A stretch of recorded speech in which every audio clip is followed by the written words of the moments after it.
আমাদের সকলকে একান্ত জানা প্রয়োজন যে মুসলমান কাকে বলা হয়। আমরা সকলে গর্ব করে নিজেকে বলি যে আমি মুসলমানের ছেলে, আমি মুসলমানের আওলাদ। কিন্তু শুনুন, মুসলমান কাকে বলা হয়? অনেকে ভাবে যে গরুর গোশ খেতে আরম্ভ করে দিল, গরুর গোশ খেয়ে নিল, সে মুসলমান হয়ে গেল।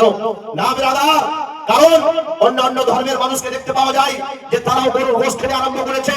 ব্রাদার মিল্লাত ইসলামিয়া অনেকে ভাবে, অনেকে চিন্তা করে যে লম্বা দাড়ি ছেড়ে দিলাম, লম্বা মুখ ছেড়ে দিলাম আর আমি মুসলমান হয়ে গেলাম। না ব্রাদার, সেই ব্যক্তিও মুসলমান হতে পারে না, সেই ব্যক্তিও প্রকৃত মুসলমান হতে পারে না। তাহলে মুসলমান কাকে বলা হয়?